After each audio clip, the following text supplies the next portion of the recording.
বাংলার মানুষ দুহাত তুলে বিজেপিকে আশীর্বাদ করেছে এবং বাংলায় পরিবর্তন হয়েছে। আগামী 9ই মে নতুন সরকার গঠন হবে বাংলায়। কিন্তু আমার ভিডিওটা আজকে সেটা নিয়ে নয়। আমার ভিডিওটা হচ্ছে 4 মে বিকেল 4টে থেকে আজকে 6ই মে দুপুর 3টে অবধি আমার সাথে ব্যক্তিগত কি কি ঘটনা ঘটেছে। আপনারা জানেন যে আমার দল তৃণমূল কংগ্রেস কাউন্টিং অবজারভার করে পূর্ব মেদিনীপুরে পাঠায়। এবার যখন সারা বাংলা জুড়েই যে গেরুয়া সুনামি আমরা দেখেছি, সেখানে পূর্ব মেদিনীপুরও তো তার বাইরে ছিল না।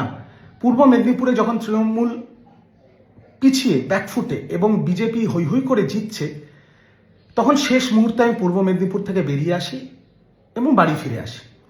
যখন বাড়ি ফিরছি, যখন আমি আমার গলিতে ঢুকছি, তখন স্বাভাবিকভাবে বিজেপির যে কর্মীরা, যে সমর্থকরা, যারা এতদিন ধরে অত্যাচারিত, যারা লাঞ্ছিত, যারা বঞ্চিত, তাদের খুশির বহিঃপ্রকাশ হবেই। তারা ফ্ল্যাগ নিয়ে জয় শ্রীরামের স্লোগান দিচ্ছে, গান বাজাচ্ছে, আবির খেলছে, খুব স্বাভাবিক। সেই মুহূর্তে আমার গাড়িটা তাদের ওই বিজয় উৎসবের সামনে গিয়ে পড়ে। আমার ড্রাইভার মুসলিম, আমি গাড়িতে সামনের সিটে বসে। আপনাদের বলতে চাই, আমি এটা না বললে, মানে এই কথাগুলো, বিগত 1.5-2 দিনের কথাগুলো না বললে পাপ হবে। আমার মণ্ডল সভাপতি সেই সময় যদি সে চাইতো, আমার গায়ে আবির লাগিয়ে দিতে পারত, আমার গাড়ি ভাঙচুর করতে পারত, আমার মুসলিম ড্রাইভারকে মারতে পারত, আমাকেও চত্থাপ্পড় মারতে পারত। কিন্তু তারা কি করেছে? সে এসে আমার সাথে হাত মিলিয়েছে, আমার গায়ে গেরুয়া আবিরটা পর্যন্ত দেয়নি। উল্টে বিজেপির ছেলেগুলো বলেছে, একটু রাস্তাটা খালি কর, রিজুদার গাড়িটাকে বার করে দে। নাম্বার 1।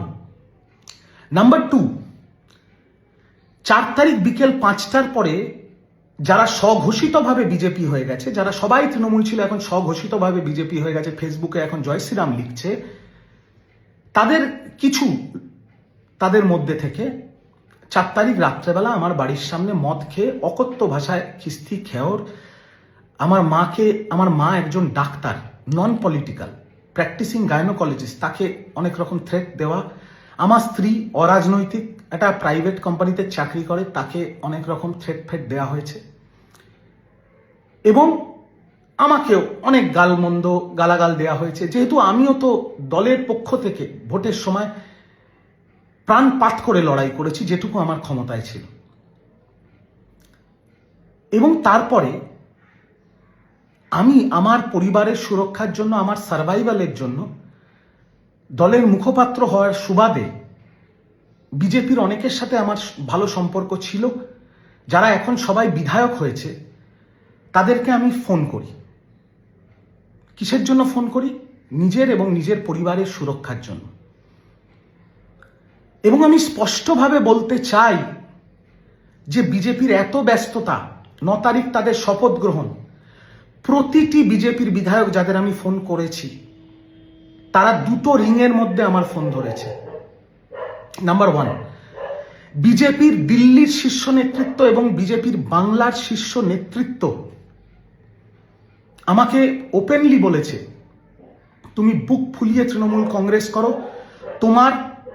তোমার পরিবারের ওপরে কোনো আঁচ আসবে না। কারণ আমি তাদের একটাই কথা বলেছিলাম যে, দাদা, আমাদের কি বাঁচার অধিকার নেই? আমরা বিরোধী দল করি, এখন আমরা তৃণমূল কংগ্রেস করি, আমি তৃণমূলের মুখপাত্র, কিন্তু আমার কি বাঁচার অধিকার নেই? আমাদের কি বেসিক সম্মানটুকু থাকবে না? আমাদের জীবন জীবিকা, আমাদের চাকরি, সেটাও কি আপনারা কেড়ে নেবেন? তাহলে বলুন, আমরা সুইসাইড করে নিচ্ছি। তখন বিজেপির সর্বস্তরের দিল্লি এবং বাংলার শীর্ষস্থানীয় নেতৃত্ব, আমি তাদের নামটা নিচ্ছি না, তারা এক কথায় বলেছে, তোমার ওপরে বা তোর ওপরে কোনো রকম প্রবলেম হলে আমাকে ফোন করবি। এবং তারা বারংবার হোয়াটসঅ্যাপে খোঁজ পর্যন্ত নিয়েছে, কোনো প্রবলেম হয়নি তো? এটা যদি আমি না বলি, আমি পাপ করব।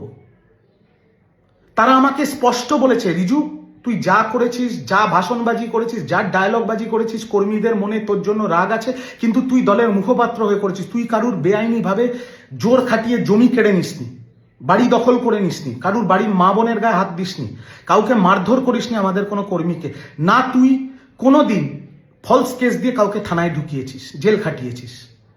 সেই জন্য আমরা কথা দিচ্ছি তোর বা তোর পরিবারের ওপরে কোনো আঁচ লাগবে না।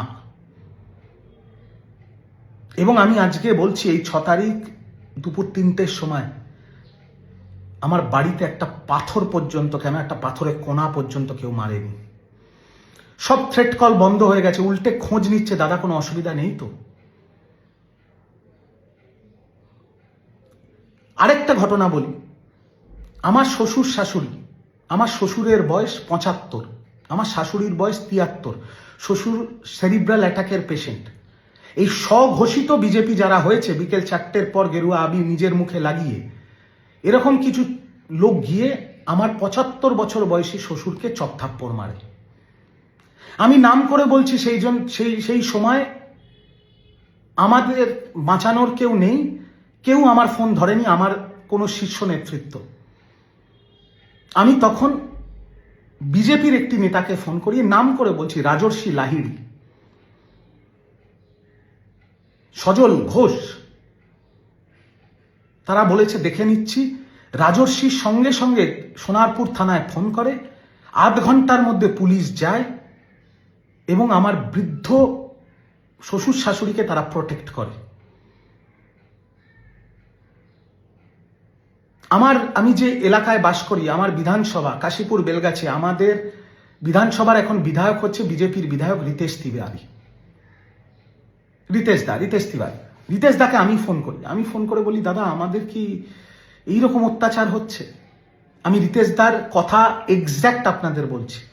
বলছে, শোনো রিজু, তুমি কাশীপুর বেলগাছি কোনোদিন কোনো অত্যাচার করনি, কোনোদিন কোনো তোলাবাজি করনি, তোমার গায়ে হাত দেওয়ার আগে আমার গায়ে হাত দিতে হবে। শুধু তাই নয়, আমার বাড়িতে আমার মণ্ডলের জেনারেল সেক্রেটারি আনন্দ, নাম করে বলছি, আমার বাড়িতে এসছে। আমার জেলা, যে জেলায় আমি থাকি উত্তর কলকাতা, সেই জেলার বিজেপির শাখা সংগঠনের জেনারেল সেক্রেটারি অমিত আমার বাড়িতে এসছে, আমার সাথে বসে চা খেয়েছে, গল্প করেছে, আমার এই তৃণমূলের অফিসে বসে।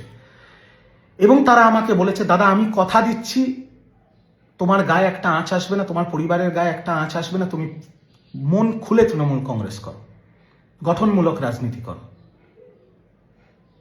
শুধু তাই নয়, রিতেশ দা, আমি যে থানার অন্তর্গত আমার বাড়ি, সেই থানার ওসিকে বলে দেওয়ার পর একজন না, দুজন না, 5টা বাইকে 10 জন অফিসার আমার বাড়িতে এসছে এবং এসে বলেছে, দাদা তোমার বাড়িটা চিনে গেলাম।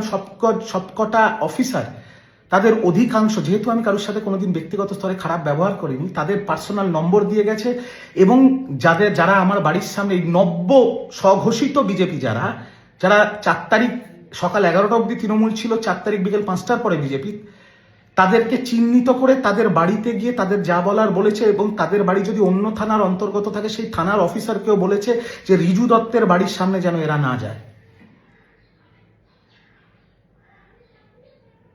বিজেপির এই সৌজন্য, বিজেপির এই উদারতার জন্য আমি বিজেপির কাছে চিরকৃতজ্ঞ। শুধু তাই না, আরো শুনুন, আমাদের তৃণমূলের কর্মীরা যারা দখলদারি করেনি, যারা তোলাবাজি করেনি, যারা মানুষের সাথে দুর্ব্যবহার, মারধর এগুলো করেনি, তারাও এই মারপিটের মধ্যে, এই রাগের বহিঃপ্রকাশের মধ্যে পড়ে গিয়ে অনেকের বাড়িতে আক্রমণ হয়েছিল, ইত্যাদি ইত্যাদি হয়েছিল। আমি বিজেপির নেতৃত্বকে ফোন করে জানাই ব্যাপারগুলো এবং তারা লোক পাঠিয়ে তাদের বাড়ি যাতে ভাঙচুর না হয়, আমাদের তৃণমূল কংগ্রেসের কর্মীদের রক্ষা করেছে। এটা যদি না আমি বলি আমার পাপ লাগবে, আমি বেঈমান। তার সাথে আমি এটাও বলতে চাই যে দলের হয়ে প্রাণপাত করে প্রচার করার সময় দলের মুখপাত্র হিসেবে আমি যদি কোনো অশালীন মন্তব্য করে থাকি, কুরুচিকর মন্তব্য করে থাকি, কুৎসা করে থাকি, ব্যক্তিগত আক্রমণ করে থাকি, বিলো দ্য বেল্ট আক্রমণ করে থাকি, দলীয় নির্দেশে বা কখনো কখনো আবেগপ্রবণ হয়ে, আমি তার জন্য মন থেকে ক্ষমা প্রার্থী। কারণ বিজেপি যে সৌজন্য দেখিয়েছে, বিজেপি যে উদারতা দিয়ে দেখিয়েছে, বিজেপি যে প্রোটেকশন, তৃণমূল কংগ্রেসের মুখপাত্র যে সবচেয়ে ভোকাল ছিল বিজেপির নেতৃত্ব এবং বিজেপির বিরুদ্ধে, তাকে যে প্রোটেকশন দিয়েছে, যে সহযোগিতা তার সাথে করেছে, এটা এই ঋণ আমি জানি না আমি শোধ করতে পারবো কিনা। শুধু তাই নয়, বিজেপির দিল্লি এবং বাংলার শীর্ষ নেতৃত্বরা আমাকে বলেছে বুক ফুলিয়ে তৃণমূল কংগ্রেস করো। আমি কিন্তু গায়ে গেরুয়া আবির লাগিয়ে জয় শ্রীরাম বলিনি ফেসবুকে। আমি এখনো এই যে ভিডিওটা করছি, পেছনে তৃণমূল কংগ্রেসের স্টিকার আছে। আমি হাঁড়ি ছড়িয়ে তৃণমূল কংগ্রেস করিনি, উল্টে তৃণমূল কংগ্রেস করতে গিয়ে আমার দেনা হয়ে গেছে। আমি এমএলএও নয়, আমি এমপিও নয়, আমি কাউন্সিলরও নয়, আমি সামান্য একটা মুখপাত্র মাত্র। আমি বাড়ি, ঘরদোর, অট্টালিকা, রেঞ্জ রোভার গাড়ি, বিএমডাব্লিউ, মার্সিডিস কিচ্ছু নেই আমার যে গাড়িটা আমি ব্যবহার করি সবাই চেনে, বিজেপিও চেনে, তৃণমূলও চেনে, সেটা 12 বছর পুরনো একটা গাড়ি, এক্সইউভি 500, সবাই জানে।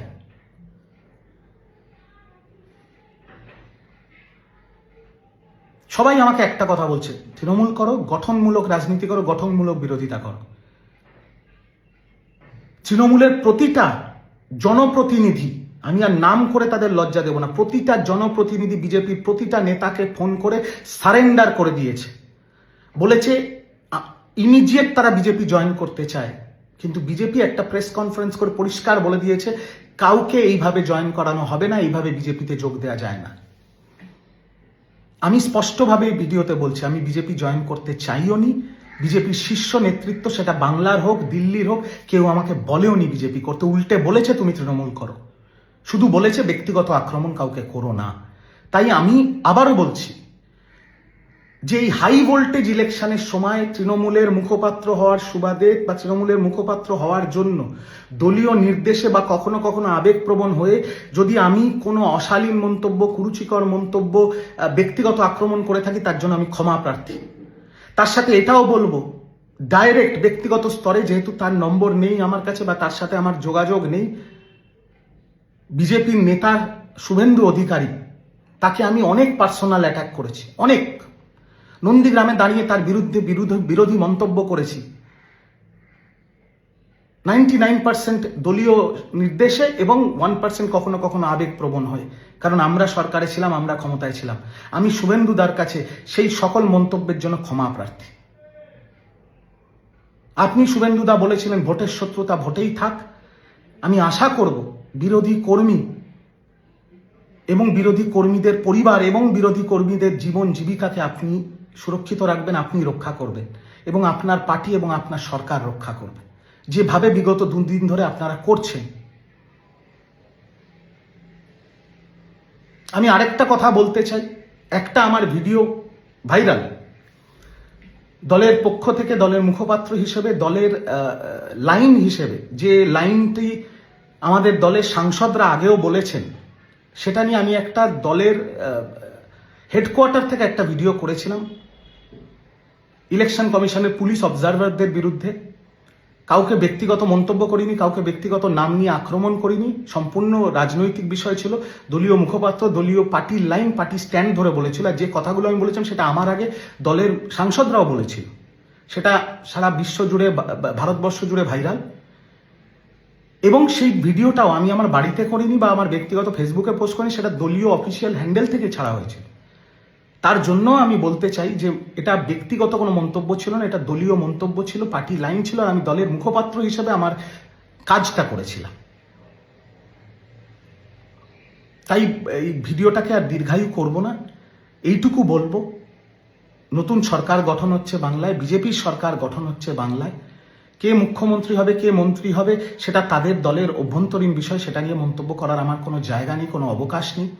বাট তারা যে সৌজন্য দেখিয়েছে আমাকে, আমার পরিবারকে এবং আমার দলের কর্মীদের, তারা যেভাবে রক্ষা করেছে, এর জন্য আমি অকুণ্ঠ প্রশংসা করছি এবং আমি ওপেনলি বলছি তাদের এই সৌজন্য এবং উদারতার জন্য আমি অন্তত ব্যক্তিগত স্তরে চিরকৃতজ্ঞ থাকব।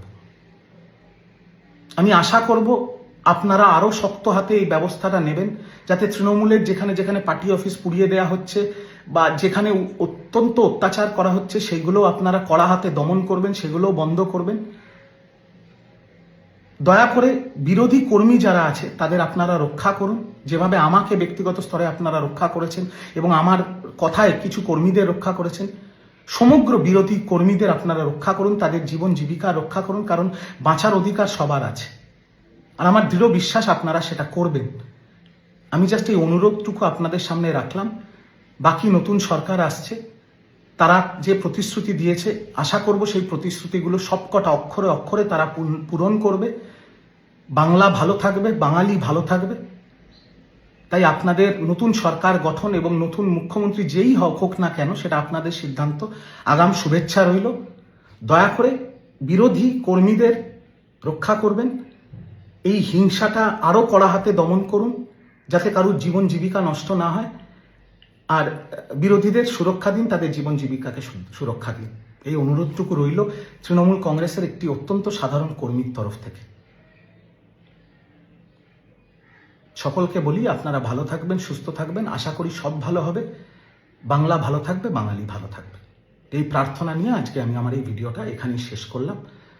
আগামী দিনে দেখা যাক কখন আবার আপনাদের সামনে আসে। আরো ভালো ভালো খবর দেখতে সাবস্ক্রাইব করুন বাংলা হান্টের ইউটিউব চ্যানেল। বাংলা হান্টের আরো খবর দেখতে নজর রাখুন। বাংলা খবর মানেই বাংলা হান্ট।